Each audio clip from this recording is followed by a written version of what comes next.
Hello, and welcome to the Box Quote Podcast. We just had a really clean clap to get this thing on the road. Cleanest of claps. The cleanest of claps to sync up our audio and sync up our hearts and minds to deliver you a beautiful, wonderful show. We're ready of the to Box defeat Quote the Podcast. big monster downtown by taking a bunch of smaller robots and making them into a big robot. Absolutely. We're going to Voltron this shit, right? I was going for Power Rangers, but I'll take Voltron. Kind of what I was that still fits. That's still the other thing too. Oh, so really? I told you guys I told you guys I had a topic, but before I get into the topic, I thought about I want to be edgier. I want to like get that like bad press. You know, like, because all press is good press kind of thing. So I was kind of thinking... I'm so scared of where this is the but okay. I was just kind of thinking we do some, like, sexual subliminal messaging, kind of like Disney does. Like, where, like, the tiger or the lion falls into the dust and the sand puffs up and says sex on it. Mm-hmm. Mm-hmm. You know? I think we should just, like, sort of slide some of that into the show. I think we do that, but instead of with titillating topics that will sell to the masses, it's like, here's a bidet. It's all just we hide in hygienic messages. It's for the nerds. It's for the nerds. It's for all those guys who just haven't quite handled deodorant and creepers. And a happy helping of soap. Like, we just kind of sneak it in there. Yeah, we'll sneak it in. I think this is a good thing to get out of, especially the podcast medium, because I feel like people haven't really been like taking advantage of this resource, you know, in podcasting. So anyway, I have some ideas on how we'll work this in. Anyway, so I was traveling. Wait. Sorry, what was the whole point of that conversation? That just the show is going to be edgier now? Yeah. Okay. Yeah, get on board, Tom. Okay. This is our break. We're Breaking Bad, Tom. We're yeah. We're just gonna slide some of that messaging in as the show goes. So I was. It does feel weird to just move on from that, but just know that it's what happening. you're gonna do is you're gonna put this on vinyl on a 45, but then you're gonna play it back at the faster speed backwards on your record player, and that's where all the secret devil messages are gonna be. Oh boy, Fox News, get ready! And it only works on a full moon. So this weekend I went traveling for the first time in a while, and I always have those. I was at a hotel, and I just remember growing up. And I want to hear your guys' situations like this. I thought it'd be fun to share them. I remember growing up being like, I'll never like be like my parents. They're so not fun, you know, or whatever, right? Mm-hmm. Which I feel like everybody thinks that. And I had this like punch in the face moment of I am my parents when the prospect of going into the hotel pool was just not good. Not you know what I mean? You don't like, want. I remember. Wait, you don't want to just wade into some stranger soup? Right. Well, that's the thing. First off, if a child went in there at the same time as me, Nope. I'm out. I'm done. Nope. Yep. Nope. And then if there's anybody else in the hot tub, that like that's just it weird. better be a big hot tub if I'm getting in there with somebody else. But do you guys? I have been in some hot tubs that just do not meet OSHA requirements. But like, I remember when being on vacation, going like, "All right, we're gonna swim every night. Every night, night. we're gonna And swim." you have to get to the hotel with a pool. Yeah. Yeah. And then Emily and I were like, first off, Emily forgot her swim trunks. Then she was like, "Should I buy some?" And I was like, "If you want." And then we were like looking at them, and then she went, "I don't want to do this. Do you want to do this?" And I was like, "Not really." And we went and looked at the pool. And we were like, "It's not like that nice of a pool." Mm-hmm. And then there was like a kid in there, and we were like, no. All right, let's just go. Yeah, the pool has definitely lost me, but the hot tub has reached a whole new level because now I've got that old man back, and I just want to soak these bones for a little bit, and I haven't been in a hot tub in it feels like years. I was also at a hotel this weekend, and I was very disappointed when the hotel hot tub was out of order. I was legitimately upset about it. Getting a different hotel. It was the thing when we were growing up and my parents were booking hotels. my sisters and I would always say, it better have a pool, otherwise we're just going to scream the entire time. It's kind of funny because, like, there's plenty of hotels with pools and just probably regular pools in your town. But you're like, we're going to Wisconsin Dells. Gotta have a pool. There's got to be a pool in that hotel so we can spend time in the hotel swimming in the pool. No, that's not. You get out of the Wisconsin Dells and you do. I don't know. I don't think you're ready to. I never went to the Wisconsin Dells as a kid, but I don't think I can imagine just being like that chlorine-y and then jumping into yet another more chlorine-filled pool. Yeah, I didn't. That wasn't a great place to pick because you need years that's the for your skin biome capital. to regrow. Yeah, your immune system is compromised after going into a Wisconsin Dells pool. So do you guys have anything like that where you're like, as a kid, you're like, this is the best shit ever, and you're as an adult? Oh, the other one I have. So in the hotel, Emily and I were tired, and we laid down and watched SpongeBob on Nickelodeon, and then also watched Cloudy with a Chance of Meatballs, which I had not seen. It was a very good movie. It's kind of a similar weekend because we also watched SpongeBob in the hotel room. I did not watch SpongeBob. I'm sorry, guys. I let you down. In a hotel room. You watched it at home, I remember, not in a hotel room. I watched it, exactly. I remember, like, as a kid being like, man, I want some gack, or like creepy crawlies, those oven things. Hell or yeah. like there was something where it was like this little pot of coloring that you could get and like dye a doll, like a Bratz doll kind of thing, different colors. Oh, the hair? And it was something like that. Yeah. And I remember when I was little thinking that shit was so cool. And now I'm watching this commercial, I was like, this is gross. fuck, my kids would make such a mess of that. If we ever had kids, there is no way I'm buying it for them because that shit would be everywhere. Oh, man, the kids' toys back in the 90s were the kick-assest shit. I just think they're less cool now. I think they're less cool. Everything has an app. And honestly, I thought by the year 2023, by the year of our Lord 2023, we would have self-transforming Transformers, but you would still get them in the cardboard blister packs. Like, I don't mean the $2,000 thing that the Mythbuster guy is showing off on his channel that actually does do the transform and the pose or whatever. I'm talking about the toys you could get in the toy aisle should be able to just, you say a command and it goes. Oh, yeah. That's what I thought was going to happen when I was 12. Yeah. I mean, do you remember how hard those things were to shove back together into the correct place? I just remember having those and just breaking all of them because I was just trying to push them together in ways they weren't supposed to be pushed together. I think that was my hyperfixation from years 5 to probably 8. I think I just had a solid 3 years of transforming those guys, except for the Beast Wars Megatron that was a Tyrannosaurus Rex. He was a bitch and a half to put back together. I remember that. Well, I also never had the name Fran Transformers. I always just had like Fransformers, you know what I mean?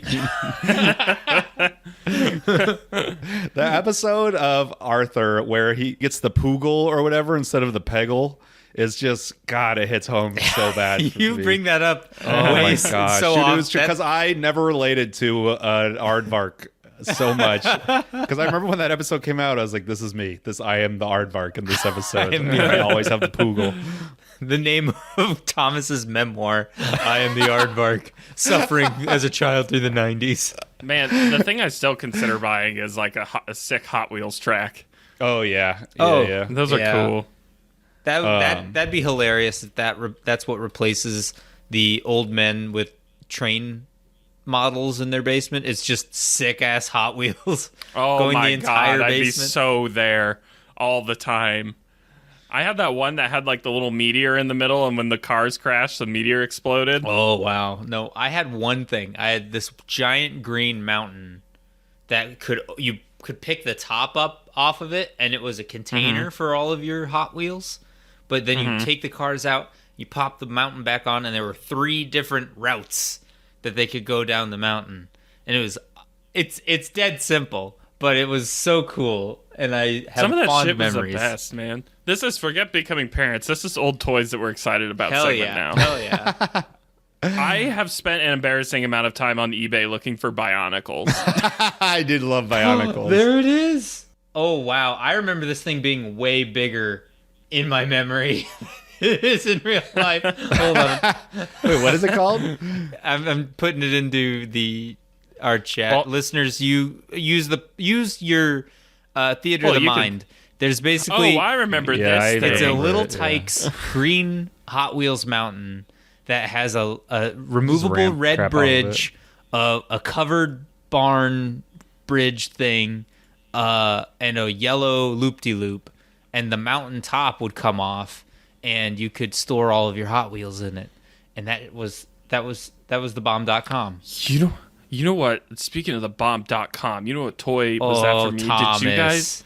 Oh Thomas, my God. I wasn't cool enough to have that shit. I didn't have I it, but had our that. friend did. Yep. I There's had always that. You know what was really cool? Chris that was I got? the one. That Yeah. this was just. Okay, hold on. Before we move on, we have to tell people what it is that we're Oh, looking I just figured we at. were gonna cut it, but It is a Okay. Fisher-Price castle with pirates and knights. and there was a gold knight that everybody wanted, and I remember I was playing with one at somebody else's house, and I didn't know how to get him back out of the jail at the bottom of it. He's lost My forever. parents are going through such PTSD right now. Did you guys ever have the He-Man Dragon Castle set? No, but is this And there the was, He-Man where his armor explodes? No. Okay, so Oh, I think I remember this might have this. been this might have been before us. I think this might have been even my dad's era of toy, where there was a He-Man where he could take damage and then his armor would explode in pieces off of him, and that was the culmination of toy technology at the time. People were going mad about it. Well, it's like those Hot Wheels that could crash. Do you remember that? They would Oh, like yeah. bend in the middle. Oh yeah, and you could reshape them back to brand new, and then you smack them again. Those things would fly apart and be a choking hazard, though. Those are probably made with lead paint, also. Oh, Dragon Castle was this like Mega Block set that had a whole bunch of different theme things that was really cool. It was Mega Blocks or Legos or something like that. I'm thinking of this Castle Grayskull play set. That like it had these pads in the back that when action figures moved over them, they would say things. It was cool. I don't know. I really wish you guys would just contain your excitement a little bit. Okay, my favorite toy ever. I had a Helm's Deep castle playset when I was a kid. What? It was so fucking rad, man. It was like That is cool. I don't even think my mom had allowed me to see the second movie yet, but this was my favorite toy for years, and it had all of the characters from the movies, like modeled in a way that you knew which ones all of them are in there. There's the orcs and the orc that is insane. yeah, That dude, is it was huge. intense. Yeah, it was huge. I did take it back on a plane, I think, because I got it when we were visiting my grandparents in Florida. That's how you always get the coolest toys, is when they're the most inconvenient to bring back home. Yeah. Yeah. Also, can I just say, why do hotels have pools? Yeah, that too. It's kind of like, I don't why do we know. sing the national anthem at ball games? Like, I'm not against it necessarily, but it's when you stop and think about Jingoism. it. Does it make why does this make sense? The other thing too is like with hotels like having more and more amenities, I kind of want to be like, "Hey hotels, you know no one wants to be here, right?" Like the whole point of you is to not be here. Like it's just a place to sleep. Like I think when you have kids, though, I remember spending so much time in the hotel because we would go to family reunions or whatever. And I just remember killing time because we wouldn't go places to go see it. Like now I'll go to Chicago with my family and we'll go, tour Chicago or whatever, but we never did tourist stuff. And so I remember as a kid going to family reunions and stuff and just spending all day in the hotel. And that's really why we needed the pool. Because it was probably not that we were going to scream, it was that my parents were going to kill us if there wasn't a pool just to get us out of their hair for a little bit. I remember finding the best hotels were the ones with the pool and then the arcade off to the side and the sauna off to the side of that. Oh yeah, and they didn't even need quarters. Yeah. Yeah, dude. That was Oh. the best. There I was forgot all about that. There was one arcade at a hotel that I went to back when my family was moving around a bunch, and it blew my mind. I wanted to live at that hotel because it had the pool, but it also I think it had putt-putt. and an arcade in the hotel, and I was just blown away. Yeah, okay, sorry, and I got distracted because we're going down cool toy memory lane. It's a particular Zord. Hell yeah. Here it is. And if I don't still have it in my parents' basement, I might have to rebuy it. Don't tell my wife. Is this bad boy. And Matt, you already buy Magic cards. I don't think she's really going to be surprised. This is bigger than cardboard. I had that. Yeah. This thing is so cool. It is. And it turned into like a triangle ship? No, I know that one too. That one is also sick as hell. This one was a train that would then... Okay, maybe I didn't have this. This one was sick as hell. The triangle ship, which was also the best fucking Zord on the planet. Yeah, that thing was dope, man. This thing, if I'm correct. No. This was my favorite. I have... hold okay, on. I don't even know what Zord is. Zord? It's the Power Ranger big robot. You poor... Tom. God. Tom's fired. Get another nerd in here. If you didn't know Power Rangers, no. So a Zord is a giant robot. Oh, I remember that. Power Rangers gifted their abilities from the Space Wizard Zordon would use to fight Rita Repulsa and all of her putty villains, and it was great. It was awesome, but there was a lot of seasons, and I don't remember all the other villains. But the blue spaceship was the one from when they were in space. Oh hell yeah, Chris! That's the one I remember as well. That was from the second season, I think. Zeo. If you want to look it up, it's the Deluxe Delta Megazord from 1998. Mm-hmm. And here's a picture of its ship when it turned into a ship. Or I don't know I can't remember if I had that one or if my neighbor had that one. I remember playing with it a lot. That one. The one I'm referring to is the Power Rangers Astro Megazord. And then finally, the one we were discussing before that's like a giant garage is the Power Rangers Turbo Deluxe Artillotron, the Carrier Zord, and Zord Garage. Because it was this giant train that was basically an armored artillery train that had little slots for 5 different cars that would each turn into their own small robots that would combine into one giant big robot. Man, did you guys ever get all the Bionicle guys and then make them into that big super Bionicle guy? I didn't know they could combine like that. Yeah, there was directions in the back. Like you'd have step 1 through 5 in the back of the directions for one of them. Oh no! Now I do remember. Yeah. No, I don't know any of these things. I'm so sorry. I'm so sorry. What I do know is that I ate so much McDonald's as a child that I was able to create the entire Go-Go Gadget. I was wondering what the hell this creature was. So, I remember that. If you didn't know, if you were like me and was fed way too much McDonald's as a kid, there were 7 McDonald's toys that were all a body part of Inspector Gadget, and I had all of them but the watch. And I think I only had the watch, or I only had an arm. A guy that lived down the street that we still talk to this day had the watch, and I could never fucking get them from you guys. That was when I was still. That was like this is like back in the preschool. But man, dude, I can still smell this thing. I played with it so much. I can still feel every texture. I can still feel every texture of this plastic molded toy because they're all kind of different. It just looks so funny. It is really weird. Oh man, I don't even remember what the right leg was. What a genius marketing ploy, though. You know what? We're going to force children to hold their parents hostage and come eat our stuff by giving them limited toys. It was the original RNG rules because you didn't know. Yeah. You could ask them over the intercom if they had a specific one, but I think they got so sick of it most of the time they would just drop whatever in there. Right. Yeah. Well, I remember when they gave out Beanie Babies and people went absolutely insane. Oh my god. My parents, if they listen still, are going through some serious PTSD right now. Because they had a candy store that sold Beanie Babies, and they said people were absolutely ape shit over that stuff. Oh, did you ever just do just gross shit as a kid? Because I remember we'd always get those Beanie Babies, and we didn't really care for Beanie Babies. But because we were dumb, gross kids, we'd always spill the Sprite everywhere. Oh. We're just throwing the Beanie Baby at the sock. Beanie Baby.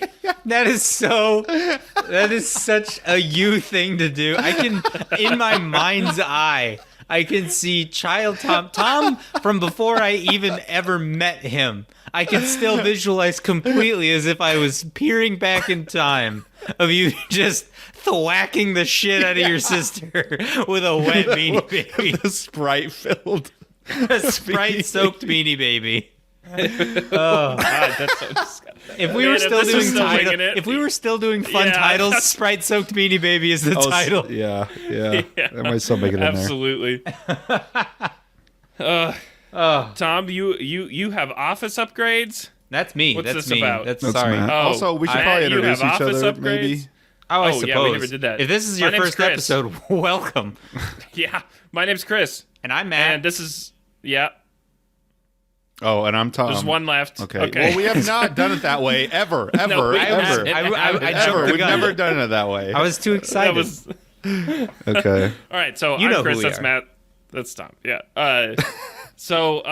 Someone's nervous about office upgrades. I am. Quaking in their boots. A little bit. So I don't order stuff off of Amazon that much. So I hate I'm a very much an instant gratification kind of guy, where I want to go to the store, grab the thing, go home with the thing. When I do, I'm always checking my front door, going, "Oh, is it here yet? Oh, is it here yet? Oh, is it here yet?" Me too. Yeah. So most of this, all the stuff that I need has finally arrived, as well as the kind donation from co-host Tom of his old monitor arms and old monitors that I am going to redo probably after recording. I'm going to redo my office setup and kind of clean everything that Jesus Christ. It's so fucking funny. I found this meme like 3 years ago, and it still makes me laugh every time. God, we can't keep doing visual gags. Yeah, no visual gags. Okay. I'm bringing it back. No, I think Tom's punishment is he has to describe in words this meme. It's not so that funny the audience... if you describe. Just Google. No, I know. It's a funny picture. There's some kind of cut frame. Actually, I don't know if it's a Photoshop or not. I think it's a Photoshop. No, you know what? In my head canon, there's like one frame of Snow White and the Seven Dwarfs where she has her face pushed up against a window, and the title of the not title. What's the Caption. the caption of the meme says your package is out for delivery, and then it's a picture of Snow White pushing her face against the window. It says package, but there's no C in the word package, which somehow makes it's kind of the best part of the whole meme. But if you just look up Snow White, your package is out for delivery, it'll be the first thing that pops up. Anyways. This is the most. I'm glad that we finally hit the most off the rails episode of Boxquotepod. Yeah, it didn't take I'm really too glad long. that we've peaked early. Like people know what they're getting. You know what I mean? What they've signed Exactly. up for. There's no question anymore. Anyways, I'm a little nervous about first I have to move all of the components off the desk and unhook my PC, and I have to get into my PC for the first time since I built it. And that just makes me nervous because it's my baby, and I don't know, but I want to dust it, and I got a new SSD for my PC so I can stop whining about memory.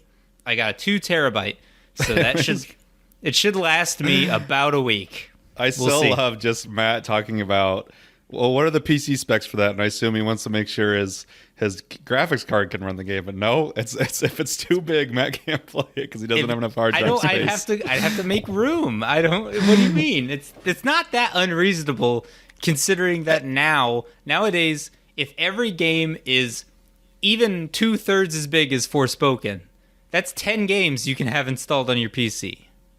Yeah, I think the funny part for me is normally it's, a $1,500 problem as opposed to like a $70 problem. Oh, fine.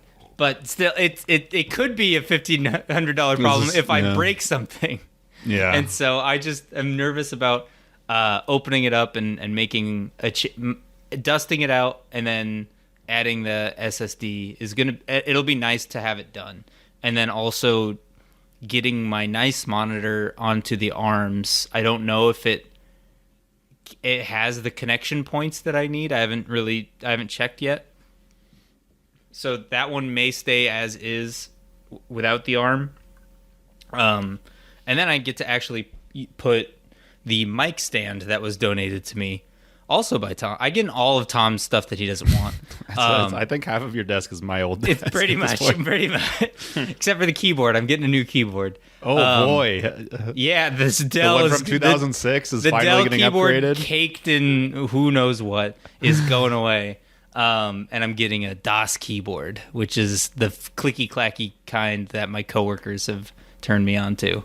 So I'm going to buck up and I'm just going to try to put it all together tonight if Aaron is willing to help me hold the monitors, which might not be the case. It might be a tomorrow morning kind of thing.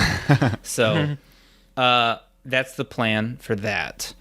And then the last bit of Winging It news is I went to my first Magic pre-release since the pandemic started. What a nerd. I am a nerd. Thank you. And it was such a fun time. I've missed it so much. The way a pre-release works is instead of building your own deck, you go and buy a pre-release pack that has 6 packs of cards in it, and you crack them all open, and you try and build something from those contents, and then you fight everybody else that's there. And normally...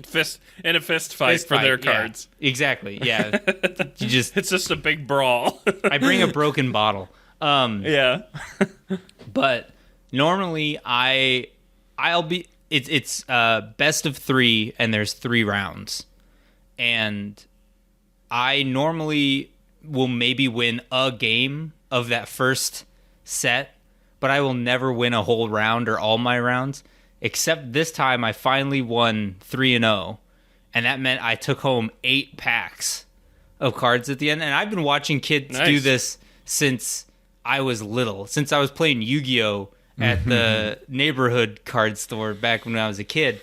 And so finally, just before I'm 30, I was able to finally accomplish the dream of getting the largest prize pool. And also the new set's just fun. It's a cool... Phyrexia was cool when it came out before. Yeah, and it's just as gross as it used to be. The art is something else. And then... It's like very H.R. Geiger kind of art, isn't it? Yeah, like, yeah. It's not all Geiger, ooze. more probably Basinski or... It's a big... It's like Geiger and Lovecraft had a mechanical baby. And it's really cool. The mechanics are fun. And there's also something freeing about not really knowing what cards you're playing, and B, you get to play... Sometimes you have to play some trash cards. When you're in Commander, you want the juice, the gas, the whole way through. You only get one copy of a given card, and you're gonna craft this engine meticulously. Whereas this is the junker you're throwing together, and this is Iron Man Mark 1 versus his nanite suit. You built this deck in a cave with a box of scraps, and you're hoping for the best. And luckily, my pool had a couple synergies that and I was like, oh, if I do this, then this gets bigger. But then this getting bigger makes this go bigger, and then I swing and I punch you in the face, and it was just really fun. And I brought someone for their first pre-release, and they had a blast. The only problem is now I might be hopelessly addicted to Limited, which is not something me or my wallet needs.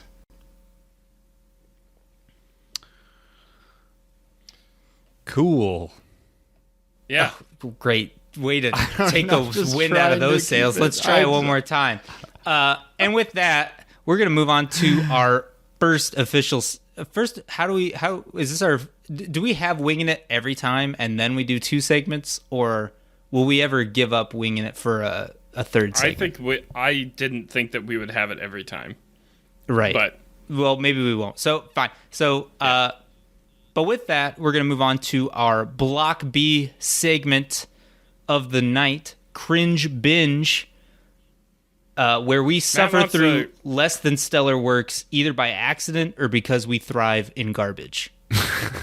What's going to take us into Cringe Binge is the fact that Guardians of the Galaxy Volume 3 was brought up, which made Matt shake into a rage over Guardians of the Galaxy Volume 2, which I thought was all right. I'm also easy to please, but evidently Matt has some serious beef with it. I'm very critical of the Marvel movies, and this one's pretty high up on my list. Is it really? I'm not because I feel like they're just not supposed to be super good. Like, it's not supposed to be the next big thought piece. I think Black Panther has kind of earned that, and I haven't seen the new one. God, I'm gonna have to try so hard not to be mean when we talk about Marvel. Just, I think they're capable of. I know they're capable of making a good movie, and I don't think that this qualifies as a good movie.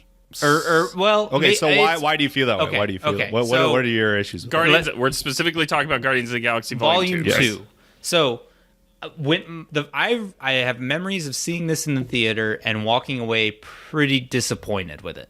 But in the intervening years, with all the other stuff that's come out, and with 3 on the horizon, I thought let's sit down, let's revisit it. And I remember in getting my wife into the Marvel movies to begin with, because Infinity War and Endgame were coming out, and I wanted to take her to them, and she goes, "Well, what do I have to watch?" And I had the spreadsheet, and we were going through things, and I remember going, "You don't need to watch Guardians 2. Like, it doesn't really have much of a impact on Infinity War or Endgame, aside from the fact that she didn't really know who Mantis was, which, not a big loss." It doesn't too kind of introduce the Adam Warlock people, the gold people. Yeah, barely, but they don't show up. They don't show up in Infinity War or Endgame. No, but doesn't Thor have to visit them in Ragnarok or something? No, I don't know. We're here. We'll get back to them. You're jumping the gun here. I have an outline.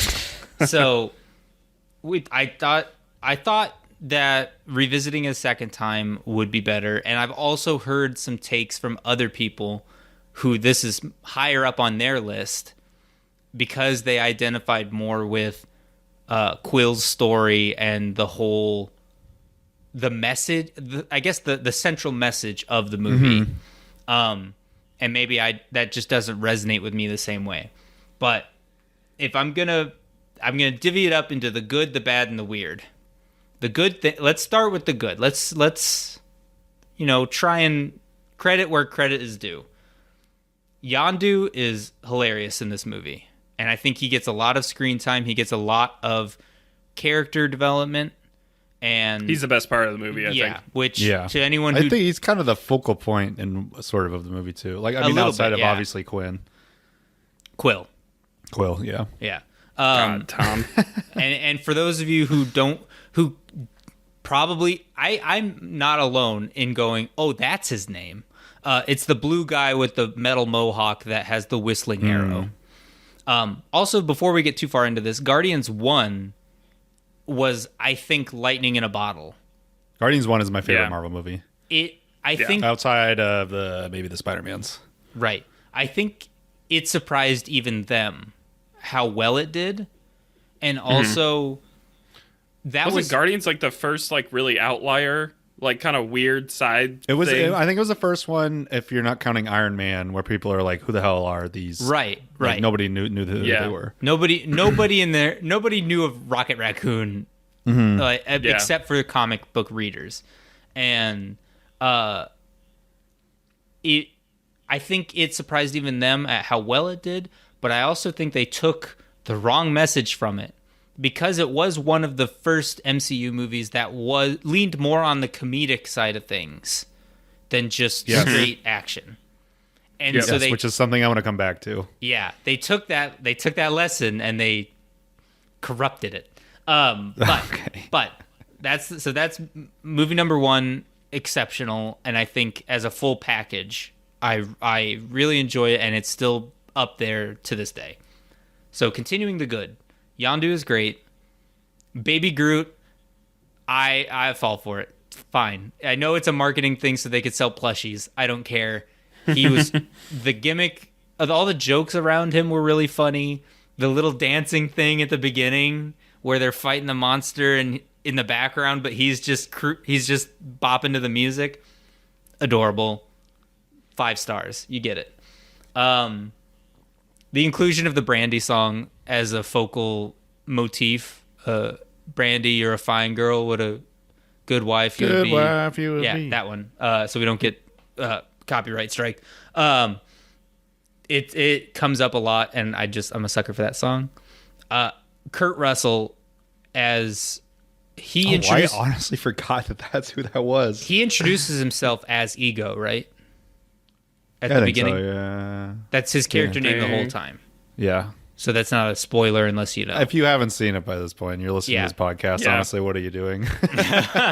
Well, no, I think explicitly this is one you can skip. But he, as Ego, his character and him as an actor, he steals every scene. He chews it up. He knows what he's in, but for what they were trying to do, they were kind of doing a motif of he ends up being Quill's dad, and Quill idolizes 80s action heroes or 80s, that Schwarzenegger, Kurt Russell, and Kevin Bacon, that era of cinema are the role models that he had before he was taken from Earth. And so to have Kurt Russell be his surrogate dad, that was a really clever move. And then they have that that Hasselhoff cameo in the middle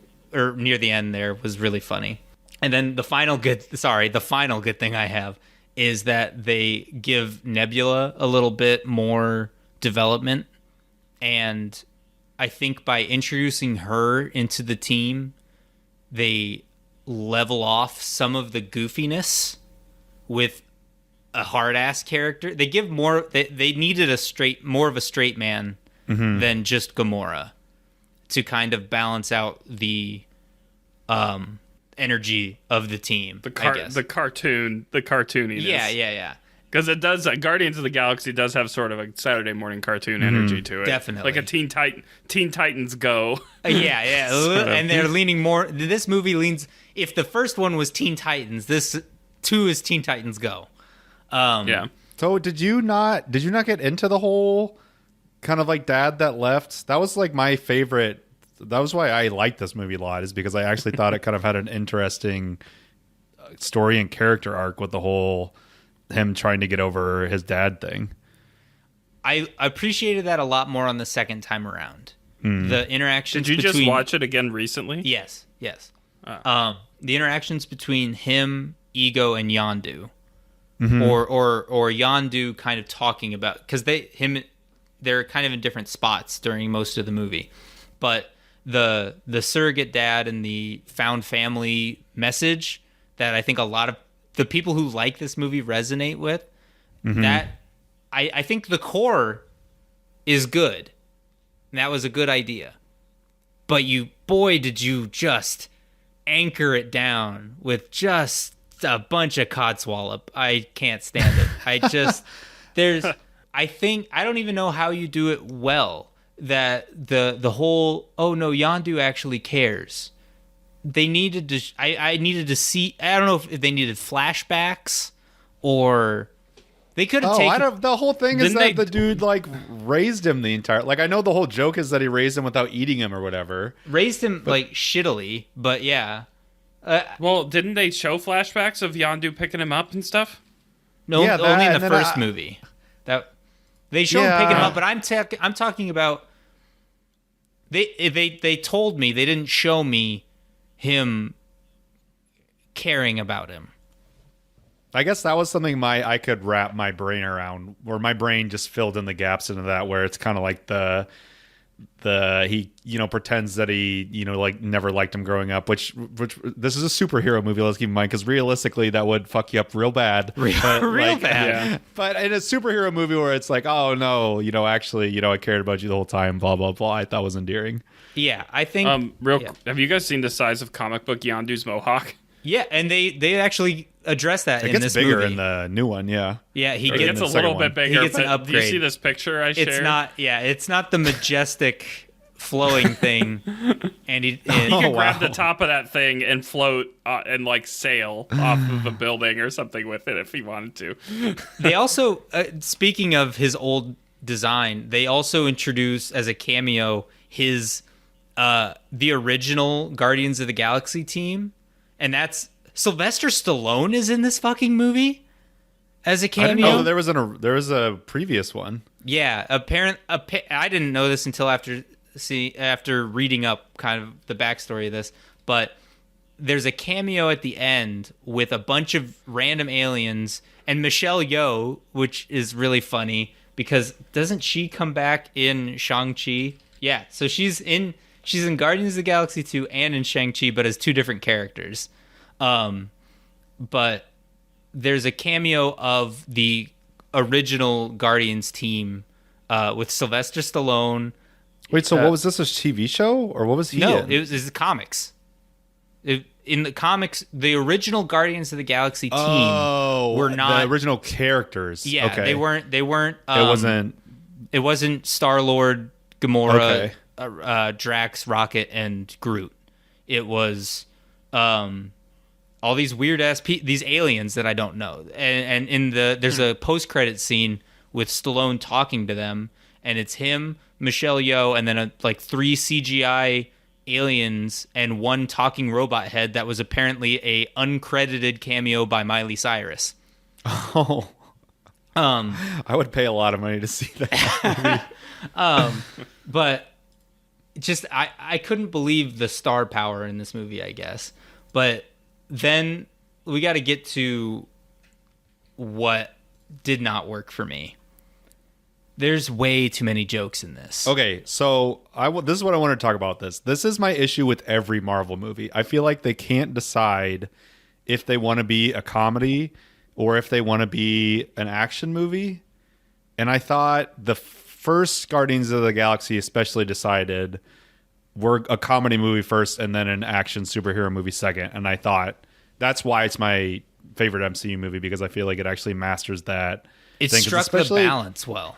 If you go and like, I don't know, some of the original, like, or not original, but phase 1 or whatever, I don't know, phase 2, like the Thors, and some of the later Thor Iron 1 Mans, it's something else. It's like, I just can't. They try to do this serious movie, and then someone farts, and then Jim looks at the camera, and I'm like, I can't, guys, I cannot. Yeah, I can't take any of these storylines seriously at all.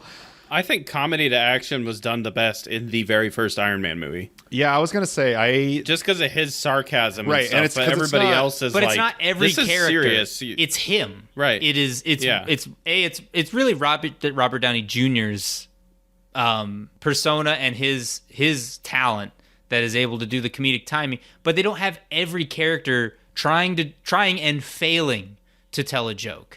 And in the original Iron Man, it's the comedy isn't kind of them like trying really hard not to look at the camera and just giggle at the audience. That kind of feeling entire time. It's not fourth wall breaking. It's funny. It would be funny if you were standing there right next to them. Yeah, and also like, the thing with the first Iron Man movie is like all the shit that's going on that Tony Stark is endlessly throwing sarcasm at. Everybody else is like, this is serious. Mm-hmm. And like, I feel like it's like a whole story arc of Obadiah Stane being like, he's just a kid and he can't take anything seriously. Yeah. And like, it comes to bite him in the ass. Like it's like worked into his personality, and the jokes and stuff are like worked into the story, if that makes sense. It's not part of the product of the movie. Yeah, instead of just being there for audience fodder, I guess. I don't know. examples. There's the, like you said, the fart jokes, which I don't quite. I don't even know if there actually are any fart jokes, but I'm sure that I know that there are. Level, you know what that I mean? bar of comedy, and I know what you mean. But the things that I think are even worse than the fart jokes are they build the tension, they build to an epic moment, and then they rip the wind out of the sails. Yeah. There are two specific ones that come to mind. There are plenty to pick from, and they continue to do this to this day, which bothers the hell out of me. But in Guardians 2 specifically, there's the part where Yondu is about to make a big sacrifice, and Groot is riding on Rocket's back, and he says, "I am Groot," obviously, and Rocket translates, and he says, "Welcome to the frickin' Guardians of the Galaxy." Pause. Except he didn't say frickin'. Oh, he said the fuck word. Shut up. Shut up. That I don't like, and I get it. Rocket's a kind of goofy character. Let him say fuck. Let him say fuck. If that's what you want to do, then put it in there. But don't half-ass it. And then he makes a comment as they're flying away saying, "You gotta watch your language, little guy," or something. I don't know. It takes all of the moment out of it. And then there's a second bit where there's explosions, shit's going on. The entire team coalesces, similar to the scene in Avengers 1, where the camera does the circle pan around everybody, and everyone's posed great. And Mantis is using her powers to keep Ego asleep. And the camera pans back, and the music swells, and a debris flies from off screen and knocks Mantis out cold. She's off. She gets knocked out, and that's what lets Ego back into the fight. But it's just, why? If you're gonna be epic, let it stay epic. And I hate when they build, and then it's for a joke. It's for a joke. They spend it on the joke, which I feel like the first one did better, where they spent it on the joke, but the whole point. The dance battle to save the universe. Perfect. The whole point was the joke. Yeah. It wasn't like in the second one, and in a handful of other Marvel movies, and this is people. No one agrees with me, but this is how I felt for half of Thor Ragnarok. Was just like, Thor Ragnarok is trash. They're building these things I'll up. Fight that. I'll die on that hill with you, buddy. I love Taika Waititi to death, except for when he does shit with Disney. Oh wait, Ragnarok or Love and Thunder? Ragnarok, yeah. Okay. I never saw Love and Thunder. Then don't, because I have to amend that. I enjoyed Ragnarok. I was gonna say I like Ragnarok. I didn't hate it, but it was just like everybody's shitting on my friends. It's like Ragnarok. I don't know. It was another where it's like be a funny or be an action movie. Yeah, or because that was when it's like it's building up an action thing and then you make a joke at the end of it. Whereas you could tell the action thing came first and they're like, oh, actually this would be funny instead of let's build the joke. What was the joke at the end of Thor Ragnarok? I don't mean at the end. I just mean in general. I think this is just a common occurrence that happens. I'm not thinking of anything specific, but I think Ragnarok towed the line. Yeah. Love and Thunder said fuck it to the line and was just jokes. Somebody has cancer. Jokes. Gods are dying. It's just the tone was incompatible with the story that they were trying to tell, and with fucking Christian Bale as your villain, and you burn it on this comedy thing. But we're not shitting on that one. We're shitting on this movie. I don't want to shit Chris, on it. It was definitely on the edge of like the whole movie is just like, okay, because it was funny. Like that's the thing. Ragnarok was really funny, and then I don't know. Anyways, I do think that it was sort of a mistake to make Thor a comedy source. I think that by far Thor 1 is not the best Marvel movie, right? Right. And no one will say Thor 2 is the best Marvel movie. No, that one is like, if there's a movie to skip, I don't know. I mean, it introduces one of the stones, but that's pretty much it. But like, I think that Thor is best treated like Batman, like big stoic, like serious man. That jokes bounce, like the comedy is how hard the jokes bounce off of him. I think of it more as the fish out of water comedy. As long as you stick to that, because that's what the Thor 1 did really well, where he smashes the coffee mug and goes another and stuff like that. Yeah, if you stay in that lane, I think it's okay. Well, and I think both of those are the same, two sides of the same coin. Being like he just literally doesn't understand when like somebody does something like that, like. Or says sarcasm, or like he's all, serious, Asgard, like I think that was the mistake in Justice League. I didn't see the Snyder cut, but in Justice League, they turned Batman into sort of a like jokester and making quips. Did they? And that's just sorta, yeah. No. Like when he was going around recruiting everybody, he was like kind of a funny, sarcastic guy. It's because he was a stone cold murderer in Batman v Superman. He was like a serial killer. That's just straight up like not I feel like Batman like is funny when somebody says something trying to be funny to him, and he just like stares them down, and then they go like, "Geez, man," and then like walk out of the way. You know what I mean? Like. I think that they should have kind of had that with Thor. I don't know. Like, I feel like they just. I get it. Oh, in a way. Like, I get, like, so if I was to record music, as much as I would not want to be a sellout, if I had a hit, I would try to do that thing again. Yeah. You know what I mean? That's what they did with Ragnarok, and I see that, but they way overshot it. And I think they did a similar thing here in Guardians. I'm gonna reorganize a couple things real quick because we're kind of on that same theme. I think 2 completely reduces the characters of Rocket, Drax, and Mantis to one-note comedic relief. I remember there's maybe one good scene with Rocket and Yondu talking about how their lack of they overcompensate with their sarcasm and with their meanness because of their lack of a support network or something. That was that was a good scene, great scene. But there's just Drax as a character is completely shot from here on out. In the first movie, their whole thing was that he couldn't understand sarcasm. Or all of his speech patterns were completely literal, and that was where all the humor was around. Now he's just a dumbass the entire time. Yeah. And then all he does is make fun of Mantis the entire part of this movie. And even when it seems like it's a fake out where, he says these things, but he doesn't really mean these things, then they take the wind out of the sail again. Because there's this whole running joke where he calls her ugly. He thinks she's hideous. And then later on in the movie, he's talked about like, oh no, actually it's something's beautiful. It's that whole, the scenery is beautiful, but he's looking at her.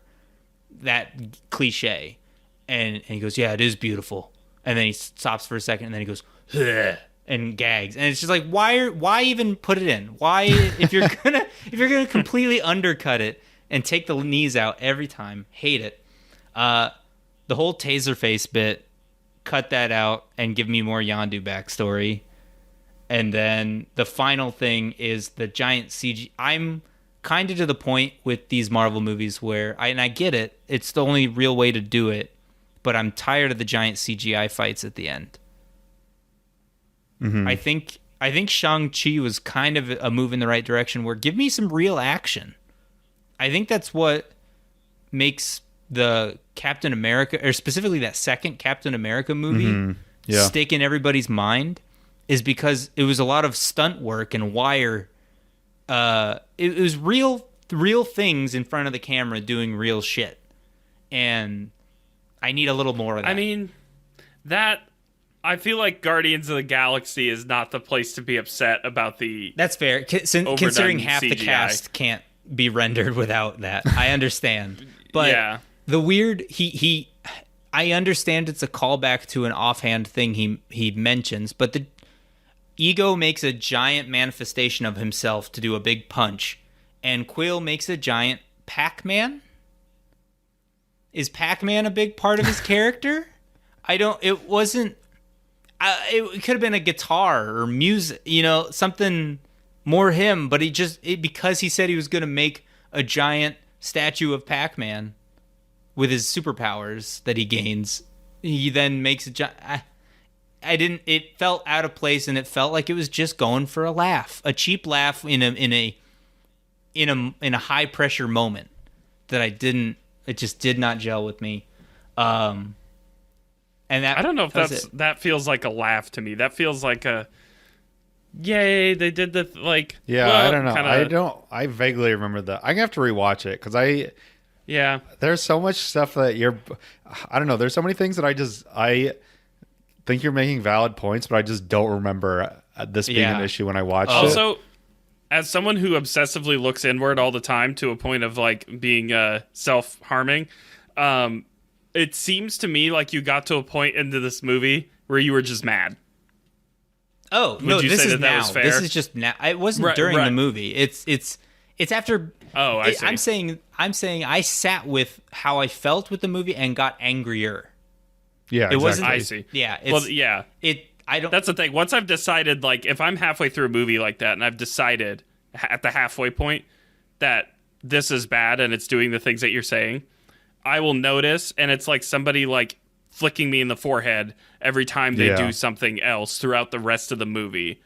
You know what I mean? The rest of it is going to land a lot harder than, in its annoyance than it would have. Yeah. Oh, yeah. You know what I mean? Yeah. So I wonder if you would hit stop that watching, point. you mean? Or... No, it's just you're going to be harder on the movie. You're going to be a lot harder on the movie this is my through the second half. rewatch. As if you just, but even if you just walked into the second half randomly because someone in the house was watching it or whatever, and you're like, oh, this is kind of bad. I'm gonna be way harder on it than if I'm already angry from the first half. I think if I just kind of walked into the second half. But I kind of once you've decided that it's bad, there's no way that it's not going to be bad. Yeah. You know what I mean? That kind of thing. That's that's not exactly what you're saying, but that's the Reader's Digest 10-word sentence version. And I think of that's what happened to me in Ragnarok is when he's hanging from the chain and he makes some stupid joke at the very beginning. I'm like, here we fucking go. This is going to be this whole damn movie. When he does you're wondering how I got here. Yeah, I'm like, all right, okay. Yeah, that's kind of... But to be fair, that was probably the worst joke of the whole movie. Because it did I remember after that, it did get better for me after that, being like, okay, this isn't as cringy as I thought it was. Also, I think that's a good signpost of what kind of movie it's going to be, though. It doesn't start with kick-ass action. It starts with the joke. Yeah. Also, I mean, and it's tough too because I have the comic book Planet Hulk, which is what a lot of Thor Ragnarok was based on. It's basically just Hulk's story on Sakaar. That is one of the bleakest, most depressing, heavy comic books that I've ever read. Nothing goes well.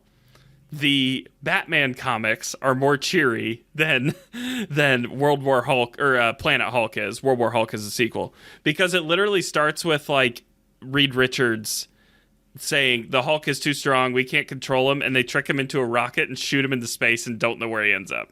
Right, they get they just get rid of him. They just get rid of him. And he comes back like pissed, a baby at the fire department. Yeah, and that's what World War Hulk is. So I don't think they handled it the best way that they could have, but translating the comic Planet Hulk into a movie would be I just think if they would have ripped it straight, it would have just been it would have been like Mad Max, so depressing. It's literally just segment to segment of this. It's like watching Breaking Bad. You know what I mean? Mm-hmm. It just nothing goes well for him. And so I kind of understand them putting Jeff Goldblum in it for levity and I fucking hated Jeff Goldblum in the movie too. No. I know no one agrees with me, but I'm fine with that. Oh my god! I could not stand that performance. I didn't hate him, but I just don't really think it did anything like for he me. was just like he is there. He is Jeff Goldblum, yeah, and he's there. Love that's Jeff all Goldblum. That's the joke. But it's like, yes, that's the joke, is that he is Jeff Goldblum. Like, I'm sorry, that's not funny, and it's really distracting from the rest of the movie. Yeah. Oh, okay. Sorry, I got to get that off my chest. And Matt, I don't want to like shit in your Cheerios or something, but because the movie drove you to decide it was bad. So like, there's like nothing wrong with that. I was just curious if like the Pac-Man thing that when you described it like doesn't sound that bad to me, sounds like a big movie ending thing. If like at that point you were already like, fuck this, you know what I mean? That's what I thought the first time I saw it, but the second time I saw it, and I was dreading it coming up, and I saw it again, and I still went, that could have been something else. It could have been something more close to the character that could still be funny, but feels more like an emotional payoff than this random callback to like he's not even playing Pac-Man at any time in the movie. If they had like he's playing a Pac-Man machine in the ship. Then doesn't he talk about Pac-Man a lot throughout the whole movie though? No, he says it once that I can remember. He says it once when Ego is showing him how to use his newfound powers. He goes, "Oh, I can build anything. I can make my dick bigger. I'll build a giant statue of Pac-Man." I think I might have to rewatch this after we stop recording. That's all I remember. And so it just felt. And I must have missed the line the first time I saw it, so it felt really out of place the first go around. I caught the line the second time. One throwaway line wasn't enough for me. Mm-hmm. And that's it for the bad, really. That was enough for me to just not really enjoy it. There's one thing that this is definitely a Matt problem more than anybody else, but after they crash the ship, they get in a fight and they decide half of them go off with Ego, half of them stay to fix the ship. Rocket stays to fix the ship, and in order for him to fix the ship, he just has this backpack thing with a nozzle that looks like he's spraying Roundup, but he sprays on the ship and it just fixes itself. And what consequences are there in a world where you can just spray on fix a ship? That was dumb. I didn't like that, but that's a me thing. Yeah, I feel like all of your points have been pretty valid, but that one I'm like, I don't know, Matt. It's a movie about a space raccoon. I put that one in parentheses specifically because that's just me. That's the same reason I nitpick about how I don't like Iron Man's final suit, because it's all nanite science magic as opposed to the clicky clacky pieces that fit together and are cool. That I don't know. That's just me nitpicking. I think with that one, with the Roundup thing, like, I think it'd be I wouldn't want to spend that much time on them fixing the ship. You know what I mean? Sure. Like, this is not the movie. You know what I mean? Show him just hooking shit up rather than just, I have spray fix it. I have a Gorilla Glue that fixed spaceship. It seems silly. Yeah, but fair. Okay, that's fine. Fair. And then the final two things that I put in my weird category rather than good or bad is, like we mentioned at the beginning, the Sovereign, which are the gold people at the beginning.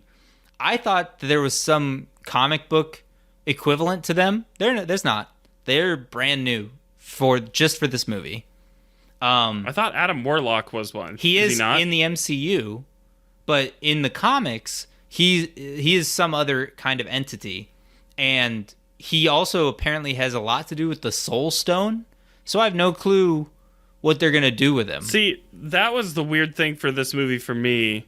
And like I said, and I've talked about this on our last show, and I am a straight up simpleton when it comes to movies. Like, I just want to be Guardians of the Galaxy 2 whisked me away. That's why I liked it, because I came into it with that mentality, I think, of being this is just a silly action movie. A lot of the Marvel movies aren't the best movie, but they all succeed in whisking me away, letting me forget my problems, and giggle at Thor for a second, and then just come back to reality. Like I've never gone into it like I would go into The Revenant. You know what I mean? Which I think is why I've always been like pretty pleased with it, and I just like seeing my heroes on the screen. Like, it's just, whatever. But the stuff that does bother me is what you have written here with Adam Warlock teaser scene.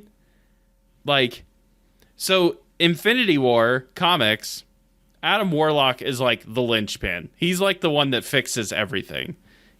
So everybody was like, oh shit, this is how Infinity War is gonna come about. Mm-hmm. Here comes Adam Warlock. He's just not there. No, yeah. He's just not there. Like, it's like he's important to the Infinity Saga. So is there some other, like, is he coming later? Have they talked about him more since? He's supposed to, did they just... He's supposed to show up this? in 3, I think. I don't know who the poster villain is supposed to be for 3. But to me, that's kind of like bringing in Silver Surfer after Galactus is dead. You know what I mean? Yeah. Or like the Joker was shot in the head on the street, and now we have Batman rising into power. Like it's just like there's his Thanos whole is gone. thing for his whole reason for his raison d'etre is gone, and he's just So what? Why? What are they gonna do with him? I don't know. I don't know. I think I have no clue. I have no clue what to expect for this third movie, but the trailer looks a little more depressing, which makes me a little more optimistic somehow. It just Now you're talking. Yeah, because I don't think James Gunn is a bad director. I just think they leaned way too far on the comedy side of things, and if they scale it back enough, I'll be fine with it. So wait, is Adam Warlock is going to be in the next one though? It looks like I believe it's going to so. be in 3. Yeah, he's doing like a DC reset. And I am for an entertainment universe like that being under the vision of like a single person, like basically the opposite of what they did with the new Star Wars trilogy. Mm-hmm. That being said, I don't want to see DC become Guardians of the Galaxy all the way through it, because DC is just a lot more grittier. Mm-hmm. And like if they give my Robert Pattinson Batman the Guardians of the Galaxy treatment, I am gonna be very upset. I'm gonna be really disappointed in that. And do it, James Gunn. Have fun with Suicide Squad. Go do it. Like, have a blast, man. Do your thing. Get Taika Waititi in there. Have some coffee. Write a Suicide Squad movie. Please. Please don't touch my Batman. Please don't touch Batman. yeah. Stay away. That just a side tangent. Like, I love all of Taika Waititi stuff outside of the Marvel and Star Wars What stuff. We Do in the Shadows is it's so good. I haven't seen the show, but the movie's a masterpiece. I haven't seen the movie, but the show's a masterpiece. That's all right. So you get the full treatment here at boxquotepod. Yeah. But damn, dude, that episode he directed of Star Wars, the Mandalorian. I was watching it, and I think it was kind of before I knew who he was even too, because like, oh yeah, like, because just so many, like, I don't even so remember. Many times, what did he do in the Mandalorian? He directed the last episode of the Mandalorian, which I felt like was a pretty serious show, and then he brought his humor into the last episode, which was pretty action packed and intense, and I just couldn't. The first season? Yeah, I couldn't be scared, because the whole back half of that episode was you're supposed to be scared of him getting caught by the stormtroopers. But the whole first half of the episode, they spent making fun of how stupid the stormtroopers are. So that bothered me, but I don't know. I don't remember that. I'll have to go check that out. I do, because I was mad about it. so you know what I think is a good... So Taika Waititi did Free Guy. Have you guys seen that? It's on my list. I've heard very good things.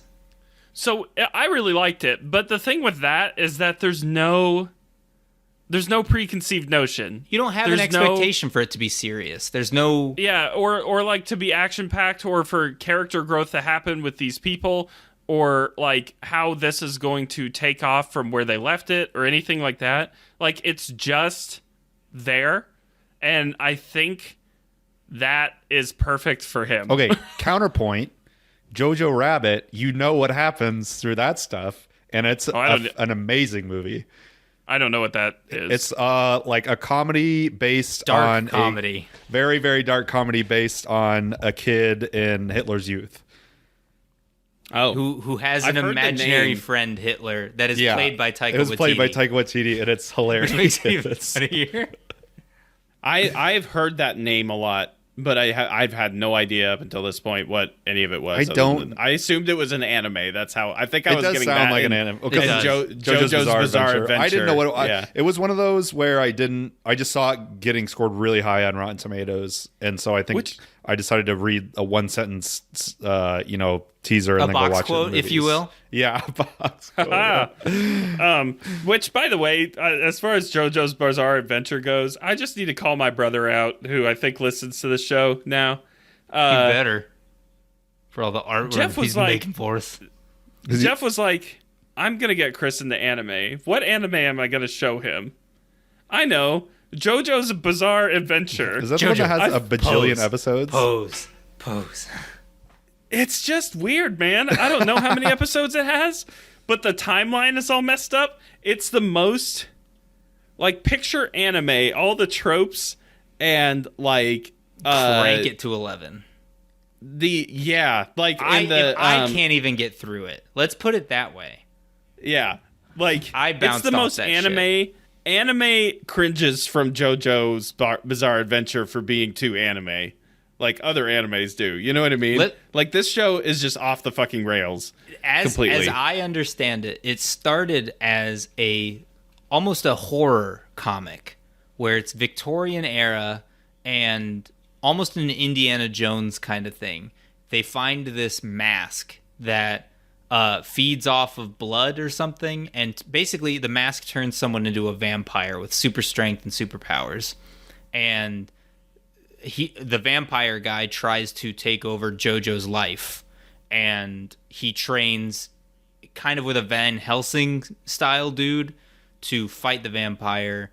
And it's exactly, Chris. That look on your face. What Jeff showed me was him growing up in this house and his cousin moves in or something. Yeah, the cousin's mean to him and turns into a vampire. There's all kinds of weird shit. That's season 1. But all of a sudden, at some point, I don't know when, it turns into almost like a persona thing, but not persona. It's every person has a personified superpower, which shows up as some weird humanoid thing that floats next to them. It's called a stand, and it has a ridiculous superpower that only works in very specific ways, and everyone's dressed really weird, and I don't even know. It went from vampire horror to I don't even know what you describe it.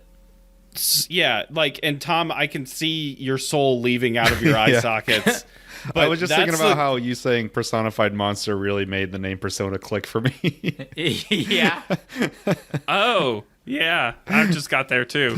Tom, that's the correct reaction. People that are into it, but it's just Jeff just being this will ease him into anime, and he shows me JoJo's Bizarre Adventure. Is very funny. I mean, can you be eased into anime? Because I feel like if you aren't on that shit off the bat, then it is not for you. And I'm not saying that about anime as a whole genre, but at the very least, series of animes. I would say something like Cowboy Bebop would be a good that's what I've heard. Get you started. Yeah. And it's just supposed to be one of the best ones ever too.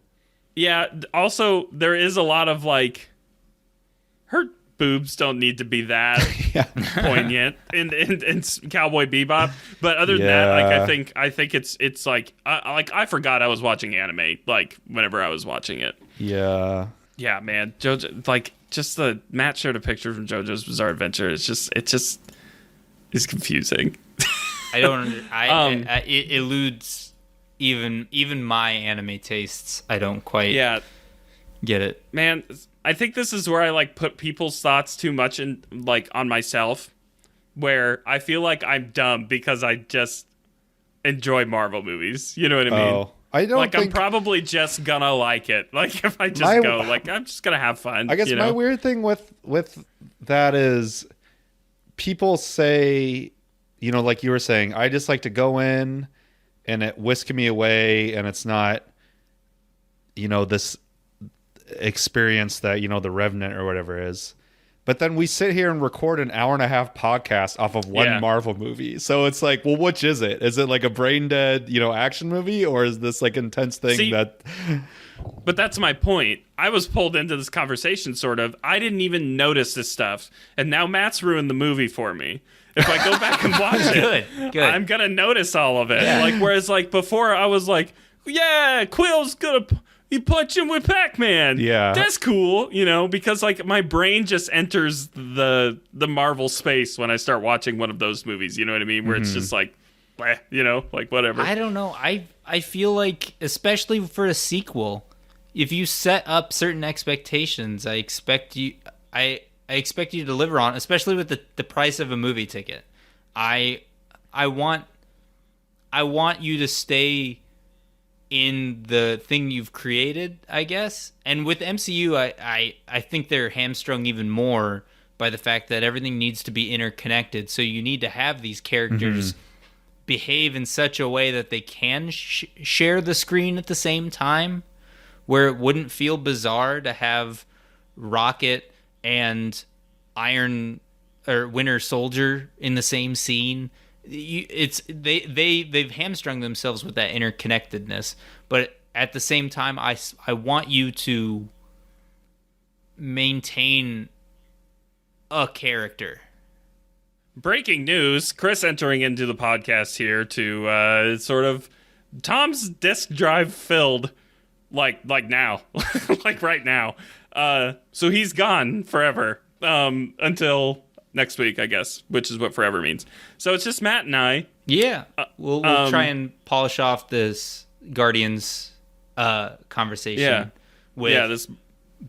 My bottom line is, if you have a series of movies, I want the tone to stay consistent, and I feel like they failed in this particular instance.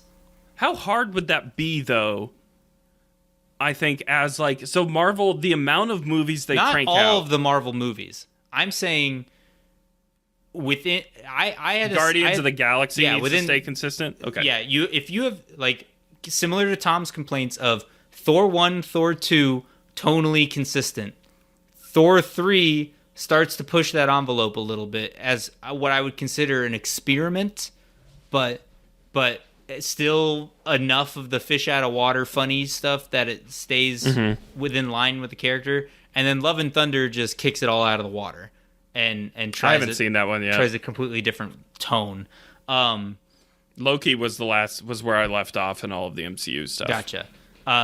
So I think I'm fine with the different heroes having a different kind of genre take or different vibe to them, because I think Captain America being either the spy thriller or the period piece worked really well, and the tone remains the same. They didn't suddenly make it into a comedy, but they also didn't suddenly make it grimdark. It more or less stays the same path.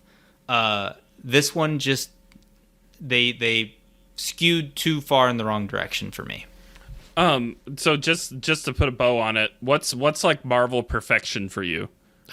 I mean, Iron Man 1 is up there. It's really hard to beat that. Oh God, I used to have this.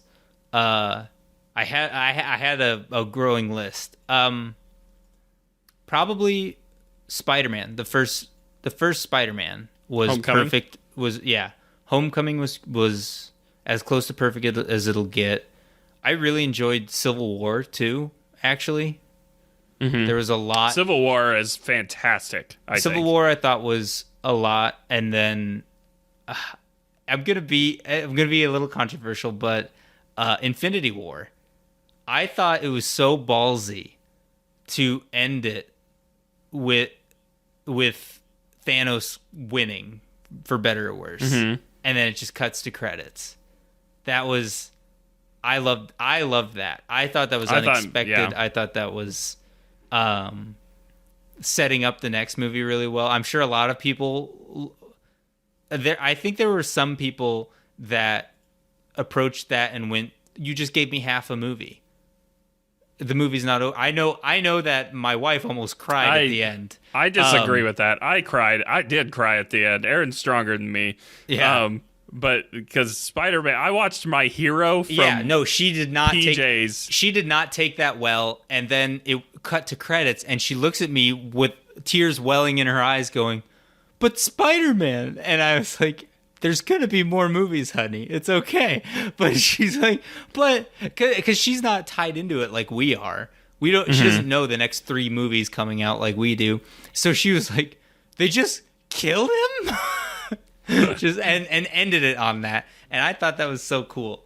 But I think if you're gonna hold a gun to my head, it's Iron Man, the first one. I think they nailed the tone with it, and then that's what I like. I like the balance. I just think the balance of comedy to action was off on 2. You what else I think did it perfectly is WandaVision. Oh, WandaVision felt a little more experimental to me.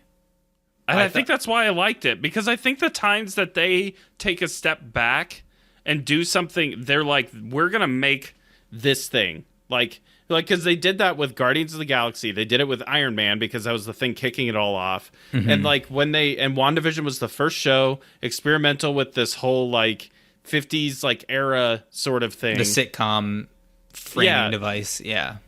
And the sitcom stuff in WandaVision felt really ham-fisted because it was supposed to. You know what I mean?